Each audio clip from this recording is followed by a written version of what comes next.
வணக்கம். டான் தமிழொலியின் காலை நேர பிரதான செய்தி அறிக்கை. செய்திகளுக்காக இணைந்திருக்கும் டான் கிருஷாயினி ஒரு கிருதாசன். பிரதமர் இன்று சீனாவுக்கு விஜயம் செய்ய உள்ளார். பிரதமர் கலாநிதி ஹரணி அமரசூரிய இன்று சீனாவிற்கு பயணம் மேற்கொள்ள உள்ளார். சீனா அரசாங்கத்தின் அழைப்பின் பேரில் அவர் இன்று முதல் 15ஆம் தேதி வரை சீனாவுக்கான விஜயத்தை மேற்கொள்ள உள்ளார் என அறிவிக்கப்பட்டுள்ளது. இந்த பயணத்தின் போது பீஜிங்கில் ஒரு பகிரப்பட்ட எதிர்காலம், பெண்களின் முழுமையான வளர்ச்சிக்கான புதிய மற்றும் துரிதப்படுத்தப்பட்ட செயல்முறை என்ற தலைப்பில் நடைபெறும். சீனா மற்றும் ஐநா இணைந்து ஏற்பாடு செய்துள்ள பெண்கள் தொடர்பான உலகளாவிய தலைவர்கள் கூட்டத்தில் பிரதமர் ஹரணி அமரசூரிய உரை நிகழ்த்துவார்.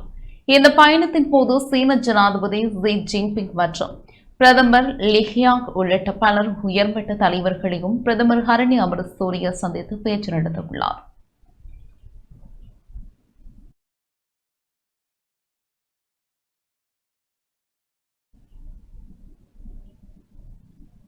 மாகாண சபை தேர்தலில் கட்சியை வெற்றி பெற செய்ய பலர் தயாராக இருக்கின்றார்கள் என எதிர்க்கட்சித் தலைவர் சஜித் பிரேமதாச தெரிவித்துள்ளார். ஐக்கிய மக்கள் சக்தியின் தற்போதைய சில நாடாளுமன்ற உறுப்பினர்கள் தங்கள் நாடாளுமன்ற உறுப்பினர் பதவிகளை ராஜினாமா செய்து எதிர்வரும் மாகாண சபை தேர்தலில் பிரதான வேட்பாளர்களாக போட்டியிட தயாராக உள்ளதாக எதிர்க்கட்சித் தலைவர் சஜித் பிரேமதாச தெரிவித்துள்ளார். ஐக்கிய மக்கள் சக்தியின் தலைமை செயலகத்தில் DS சேனநாயக்க அரசியல் கட்சிகள் பீடத்தின் திறப்பு விழா எதிர்க்கட்சித் தலைவர் ஐக்கிய மக்கள் சக்தியின் தலைவருமான சஜித் பிரேமதாசவின் பங்கேற்புடன் நேற்று இடம்பெற்றது. இதன்போது கலந்து கொண்டு உரையாற்றிய போதே அவர் இதனை தெரிவித்தார். தியாகங்களை செய்து மாகாண சபை தேர்தலில் கட்சியை வெற்றி பெற செய்ய அவர்கள் தயாராக இருக்கிறார்கள். ஆளும் தரப்பு உறுப்பினர்கள் இதற்கு முன்பு இதுபோன்ற செயல்களை செய்திருந்தாலும் எதிர்க்கட்சியிலிருந்து இதுபோன்ற ஒன்று நடப்பது அரிதான விடயம். 2020 பிப்ரவரி மாதம் பதிவு செய்யப்பட்ட அரசியல் கட்சியான ஐக்கிய மக்கள் சக்தி தொலைபேசி சின்னத்தின் கீழ் இதுவரை 2 பொது தேர்தல்களிலும் ஒரு ஜனாதிபதி தேர்தலிலும் உள்ளூராட்சி மன்ற தேர்தல் ஒன்றிலும் போட்டியிட்டுள்ளது. ஐக்கிய மக்கள் சக்தி கட்சிக்கு 1773 உள்ளூராட்சி மன்ற உறுப்பினர்கள் காணப்படுகின்றனர். இவர்களில் 714 பேர் பெண்கள் ஆவார். கட்சியின் ஆரம்பம் தொட்டு அன்றிலிருந்து இவர்கள் செய்த நன்கொடைகள் மற்றும் தியாகங்களுக்கு நான் நன்றியை தெரிவித்துக் கொள்கின்றேன். இலங்கையின் 2வது கூடிய எண்ணிக்கையிலான உள்ளூராட்சி மன்ற உறுப்பினர்களை ஐக்கிய மக்கள் சக்தியை கொண்டுள்ளது என சஜித் பிரேமதாச தெரிவித்துள்ளார்.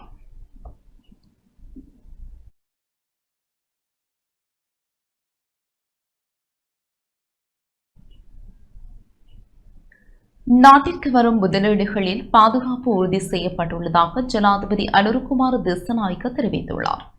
தற்போதைய அரசாங்கத்தின் கீழ் முதலீட்டாளர்கள் மற்றும் நாட்டிற்கு வரும் முதலீடுகளில் பாதுகாப்பு உறுதி செய்யப்பட்டுள்ளதாக ஜனாதிபதி அனுரகுமார திஸ்ஸநாயக்க வலியுறுத்தியுள்ளார். நாட்டின் முதலீட்டு வாய்ப்புகள், வர்த்தக சூழல் மற்றும் சட்ட நிலைமைகள் குறித்து ஆய்வு செய்யும் நோக்கில் இலங்கைக்கு விஜயம் செய்துள்ள அமெரிக்க வர்த்தக பிரதிநிதிகள் குழுவுடன் நேற்று பிற்பகல் ஜனாதிபதி அலுவலகத்தில் நடைபெற்ற கலந்துரையாடலின் போது ஜனாதிபதி இதனை தெரிவித்தார். இலங்கையின் முதலீடுகளுக்கு பாதுகாப்பான சூழல் உருவாக்கப்பட்டுள்ளதாகவும் முதலீடுகள் தொடர்பாக முந்தைய அரசாங்கங்களின் கீழ் இருந்த முறைகேடுகளை மாற்றி தற்போதைய அரசாங்கம் ஜனநாயக கட்டமைப்பிற்கு புதிய சட்டங்களை உருவாக்கி வருவதாகவும் ஜனாதிபதி மேலும் தெரிவித்தார். அதன்படி நாட்டிற்கு வெளிநாட்டு முதலீடுகளை ஈர்ப்பது அரசாங்கத்தின் முதன்மை நோக்கமாகும் என்றும் இதற்காக அரசாங்கம் முதலீட்டு பாதுகாப்பை உறுதி செய்யும், முதலீட்டு வாய்ப்புகளை விரிவுபடுத்தும் மற்றும் வசதிகளை வழங்கும் என்றும் முதலீட்டு பாதுகாப்பு சட்டத்தை கொண்டுவர நடவடிக்கை எடுக்கும் என்றும் ஜனாதிபதி வலியுறுத்தினார். இந்நாட்டு முதலீட்டு சூழலை பலப்படுத்துவதற்காக இனவாதம் மற்றும் மதவாதம் என்பவற்றை ஒதுக்கி தேசிய ஒற்றுமையை கட்டியெழுப்புதல், செயற்திறனான அரசு சேவையை உருவாக்குதல், ராஜதந்திர உறவுகளை வெளிப்படையான முறையில் பராமரித்தல் மற்றும் டிஜிட்டல் மயமாக்கல் மூலம் தொழில்நுட்ப தடைகளை வெற்றி கொள்ளுதல் ஆகிய நோக்கங்களை அடைய அரசாங்கம் செயற்பட்டு வருவதாக ஜனாதிபதி அனுரகுமார திஸ்ஸநாயக்க அமெரிக்க தூதுக்குழுவிடம் மேலும் தெரிவித்தார்.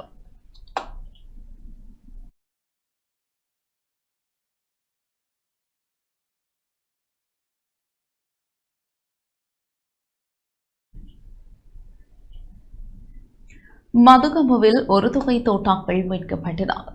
மதுகம ஜிரிகதுர நாகவெள பகுதியில் உள்ள கால்வாய் அருகே ஒரு தொகை துப்பாக்கி ரவைகள் மீட்கப்பட்டுள்ளன. இங்கு 50 தோட்டாக்கள் T56 ரக துப்பாக்கிக்கு பயன்படுத்தப்படும் 6 தோட்டாக்கள், 2 ஷேட்கன் தோட்டாக்கள், 9 மில்லிமீட்டர் வகைக்குரிய 12 தோட்டாக்கள் கண்டுபிடிக்கப்பட்டதாக போலீசார் தெரிவித்தனர். சம்பந்தப்பட்ட தோட்டாக்களை அந்த இடத்தில் விட்டுச் சென்றவர்கள் தொடர்பில் எந்தவித தகவல்களும் வெளியாகவில்லை. இத்துடன் சம்பவம் தொடர்பில் போலீசார் விசாரணைகளை ஆரம்பித்துள்ளனர். மட்டக்களப்பு புனித சிசிலியா பெண்கள் பாடசாலை சாரணியர்கள் குழுவால் மட்டக்களப்பு புகையிரத நிலையம் அழகுபடுத்தப்பட்டது. கிளீன் ஸ்ரீலங்கா செயற்திட்டத்திற்கு அமைவாக இலங்கைக்கான தலைமையகத்தின் வழிநடத்தலின் கீழ் மக்கள் நாளாந்தம் பயன்படுத்தும் புகையிரத நிலையங்களில் காணப்படும் குறைகளை நிவர்த்தி செய்து அழகுபடுத்தி மக்கள் விரும்பும் இடமாக மாற்றியமைக்கும் செயற்பாடுகள் முன்னெடுக்கப்பட்டு வருகின்றன. ஜனாதிபதி விருதினை பெறவுள்ள சாரணியர்கள் சமூக வேலை திட்டம் ஒன்றினை பூர்த்தி செய்ய வேண்டிய நிலையில் புகையிரத நிலையங்களை மையப்படுத்தி முன்னெடுக்கும் வேலை திட்டத்திற்கு அமைவாக மட்டக்களப்பு புனித சிசிலியா பெண்கள் பாடசாலை சாரணியர்கள் குழு மட்டக்களப்பு புகையிரத நிலையத்தில் தூய்மைப்படுத்தும் வேலை திட்டத்தை முன்னெடுத்து புகையிரத நிலையத்தில் பயன்படுத்த முடியாத நிலையில் காணப்பட்ட பலசல கூடம் மற்றும் பாலூட்டும் தாய்மார்களுக்கான பிரத்யேக அறை போன்றவை மீளமைக்கப்பட்டு செய்யப்பட்ட புகையிரத அதிபரிடம் இன்று மாலை கையளிக்கப்பட்டது.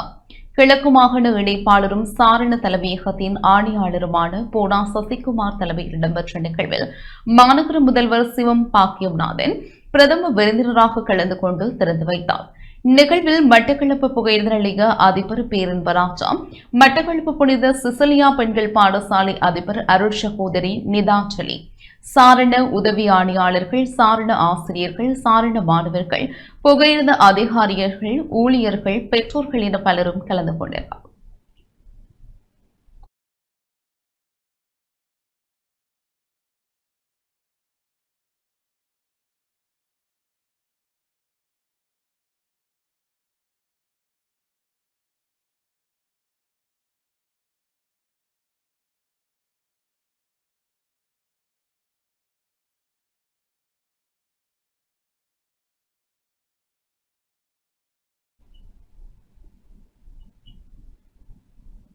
யாழ்ப்பாணம் சாவகச்சேரி செல்வ விநாயகர் சனசமூக நிலையத்தில் திருவள்ளுவர் சிலை திறந்து வைக்கப்பட்டது.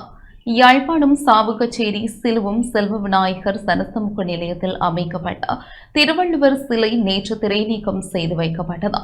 சனசமூக நிலைய தலைவர் கானா விஜயவாசன் தலைமையில் இடம்பெற்ற நிகழ்வில் சாவகச்சேரி நகராட்சி மன்ற சனசமூக அபிவிருத்தி உத்தியோகத்தர் ஜெகதீஸ்வரன் செல்வராணி, சாவகச்சேரி நகரசபை உறுப்பினர் கனகசபை கஜீதன், பிரதேச மக்களிடம் பலரும் பங்கேற்றனர்.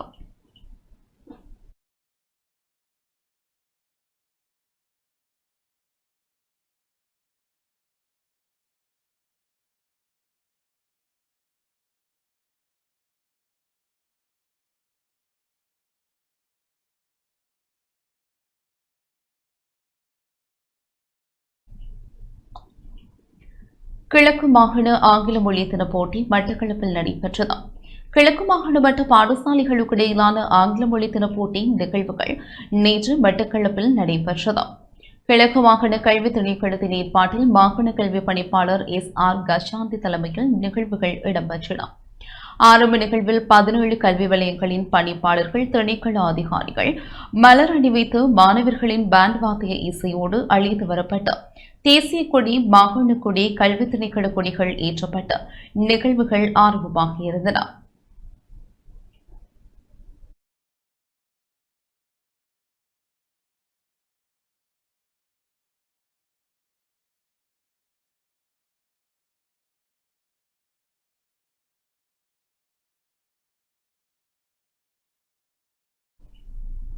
இத்துடன் இந்த செய்தி அறிக்கை நிறைவு பெற்றது. தொடர்ந்து நமது நிகழ்ச்சிகளோடு இணைந்திருங்கள். வணக்கம்.